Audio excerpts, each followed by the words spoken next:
For 20 years I've been wondering, why Mary Jane when Ursula exists? Peter's spider sense works flawlessly on villains, but seems to short circuit when it comes to women. Boy, there's no real easy way to say this, but,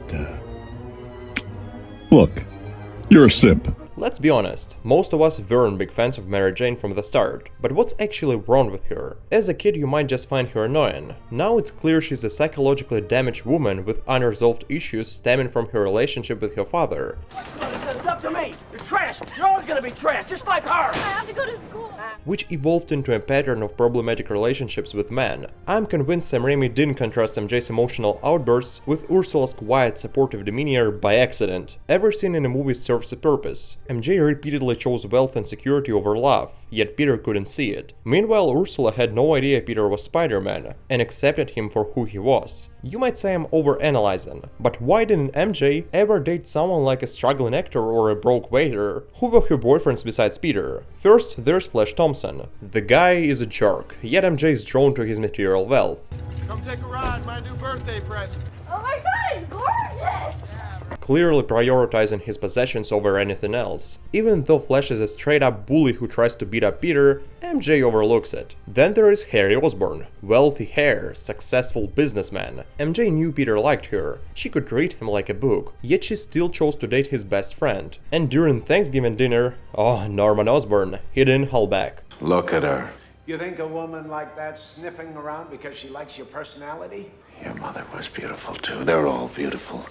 Until they're snarling after your trust fund like a pack of ravening wolves. Norman, under the influence of the goblin, cuts through the facade and calls MJ out. And let's not forget John Jameson, an astronaut, a man with a bright future, financial stability and plenty of comfort. But MJ didn't love him. So why was she with him? To spite Peter. She even tests John's kiss against Spider-Man's, realizing it doesn't compare. She wasn't pining for John or even Peter, but for the idea of Spider-Man, the guy she kissed once. At the end of the second movie, MJ ditches her wedding to be with Peter, but only after she learns he's Spider-Man. And that final shot of MJ alone, staring over the heavy expression, it says everything. She's in turmoil despite her impulsive romantic decision. When her career and relationship hit a rough patch in the third movie, what does MJ do? She runs to another man, a close friend. She finds comfort, but it's clear even to her that it's unhealthy. Why does she behave this way? Her upbringing holds the answer. She grew up in a toxic household, with an abusive alcoholic father who constantly belittled her. MJ is deeply traumatized, her relationship with her father was unhealthy, and she developed an unhealthy fixation on material security. She never truly loved Peter. She tried, but the facts speak for themselves. In the second movie, Peter loses his powers. At first it seems like a confidence issue, but when does it really start? When his connection with MJ begins to break down. She's upset he missed her play, but come on! The guy was saving the city. Peter compromised his values and gave up his powers for a woman who didn't accept him for who he was. And then there's that infamous kiss scene. In the third movie, Peter was wrong to kiss Gwen Stacy, it was a tone deaf for sure.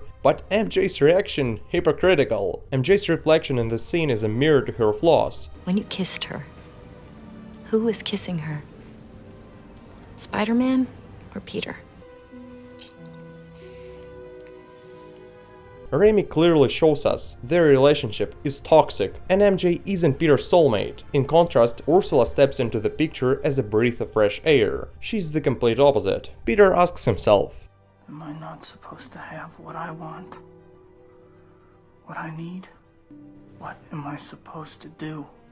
And then there is a knock on the door. Ursula. She's the sign Peter's been missing. Ursula genuinely likes Peter for who he is. She bakes him cookies, offers him cake, and supports him during conflicts with MJ, all without asking for anything in return. She's kind-hearted. And Peter, he's too blind to see her worth. But is Peter as faultless as he seems? Well, that's a question for another day. See you in the next one.